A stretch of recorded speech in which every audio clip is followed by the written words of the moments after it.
So we've previously seen on this channel how Julius Malema was addressing the diplomatic breakfast during the EFF 10th anniversary, where we saw him humble some European diplomats over different topics. Now, on this video, we come back again to take a look at how Julius Malema this time humbles the Nigerian High Commissioner. And I must say categorically that I was really surprised when the Nigerian High Commissioner himself said that colonialism no longer exists in Africa. During a question session, this is how Julius Malema responds to him. Let's take a look. Hey, call me Louis. This is my spot. LuiSpot. My name is Muhammad Haruna Manta. I'm the High Commissioner of Nigeria. My boss has taken the cell out of my ship because the first question I had, I have just two questions, has been taken by him because the president, in your address, you made no mention, I don't know if it's deliberate, of the AU as well as the regional blocks, SADC, for instance, in addressing some of the ills, bedeviling the various regions. You did mention some of those forces that try to tear us apart, like it is in Mozambique, but you did not mention anything, whether SADC is doing anything at all, which you appreciate. I would love that you take another look at how the EFF will strengthen this regional organization, or whether or not the EFF does not see the value addition in the AU as well as SADC in the agenda you have for governance. The second question I wish to ask is on the basis of economic integration, the world is seen as a global village. Whether from the west or from the east, the emphasis I thought for Africa should be who will be our trading partner, and not the very radical posture of the socialist concept, which probably was very relevant in the after the Berlin Conference, 1880-something, 1884-85. But today, we don't have colonialism to fight as such, because the whole of Africa has been decolonized. South Africa is independent, Namibia is independent, and so is the whole African continent, with the exception of probably some aggression against Western Sahara.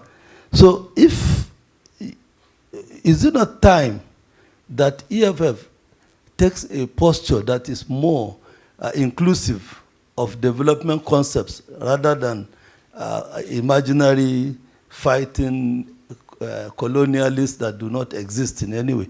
Because the interest of the world is more virtually focused on how do I develop on the economic concept, how do I attract. Sometimes the development economists call it foreign direct investment, FDI. How do I attract that? So I would like to know what the EFF thinks about the economic integration of the African continent, as well as what the AU has done in promulgating or forming the Africa Continental Free Trade Area, as well as the 2063 agenda. Thank you. Well, African Union is it's a meeting of friends who don't even call each other to order. They can meet with a dictator who has just, killed his own people, and then meet for the whole week and not even mention it. So we can't allow the African Union to continue to work the way it is working. We're talking here about SADC. We have a problem here in Zimbabwe. These members of SADC don't call the government of Zimbabwe to order because it's a group of brothers. That government is violating people there. It has just passed a law of gatherings and speeches and all of that, If they don't like you, you're having a political rally, they just send soldiers, they shoot at you and all of. No one in SADC has raised his voice to say, but what is this? So we cannot have these regional bodies and the continental body, including Pan-African Parliament, by the way, which are not biting on countries that are engaged in wrong activities. What is wrong with President Ramaphosa calling President Mnangagwa to order? It will be coming from a good place. They are all brothers, they are all Africans, they all speak, we assume, for the interest of Africans.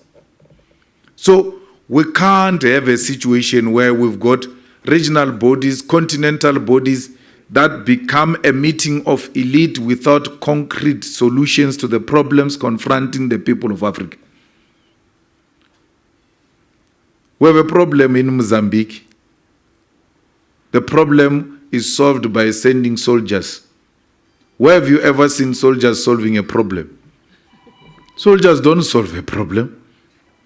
The leadership must meet and discuss and come up with a binding decision. That's why we say we need one legislature, one military, one currency, one president, so that we know when we go into Mozambique, it's not an interference, it's us providing a solution to our own problems. So we are not happy with how these things are structured. Look, economic integration, trading partners, developmental concepts, we embrace all of that, but it doesn't mean we're ideologically naive. We're not ideologically naive, we're political. And therefore, if we were to trade with the USA or to trade with the UK, we trade from a perspective of knowing that we don't share the same ideologies. When you approach them, you know these ones are brutal. I must not sleep on the job. They are not friends. We are not born alone. We are born with people. That's what friends are for. And to have friends that are aligned with you ideologically is nothing wrong. It's not an old-fashioned thing. It's actually apolitical to want to approach politics without ideological orientation. From which ground do you move from? What informs your perspective as a person who is a political animal? It's important always to have our sharing ideological perspective with China. It doesn't mean you can't get a foreign direct investment from Norway or from UK or from Germany. No. You always relate with all countries. Foreign direct investment is more than welcome, but on our terms. Not on Germany's terms. No.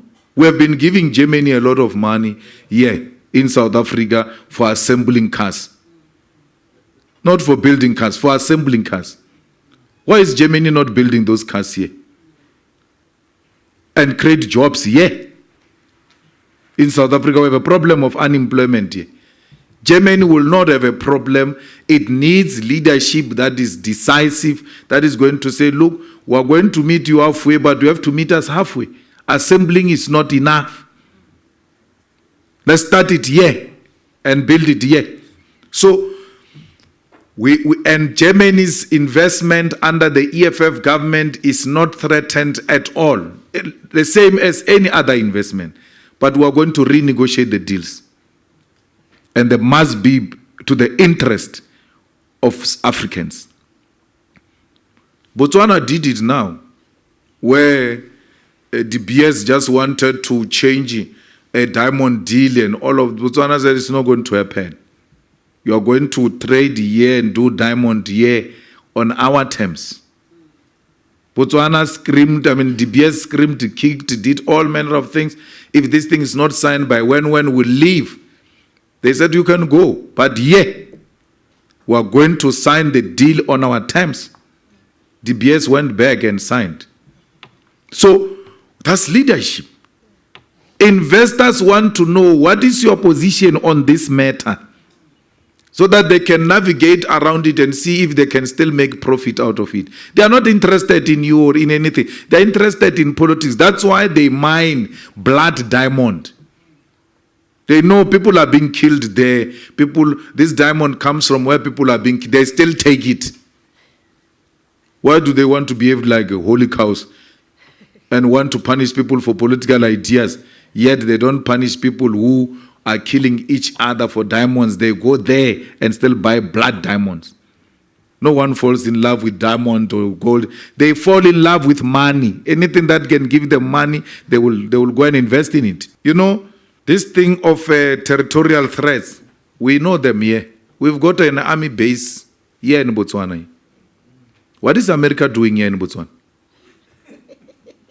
Why is Africa not in American borders? What do you call that? And you come and say imperialism and colonialism is finished. When people expand their territorial expansion through putting military bases at our borders. There's a military base here.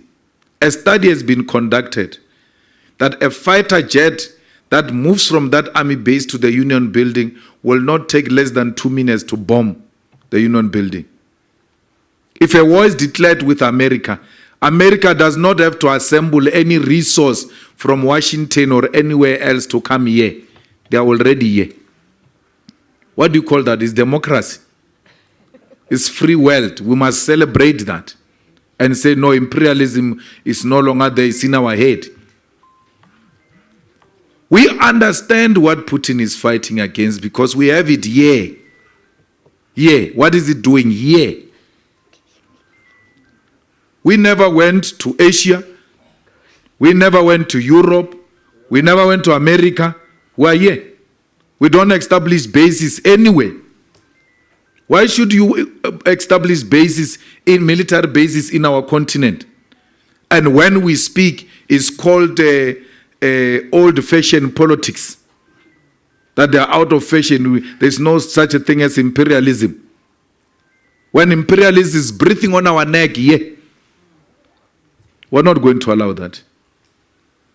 We are going to expose that American military base here all the time in the platforms we get and educate our people that this is exactly what Putin is fighting against. America will not allow that. That Russia must go and establish a military base in Cuba with missiles facing the USA. They won't allow that. So we must not be allowed, we must not be asked to accept the things that you will not accept if they were to happen in your countries. And that's what we're talking about when we speak about NATO and peace not going together. So, what do you all think? Share your thoughts in the comment section below. Otherwise, give it a thumbs up if you liked it. Comment if you have any other thing to say and share. Also, make sure to subscribe to this channel if you're new and want more videos like this. Until next time, peace out.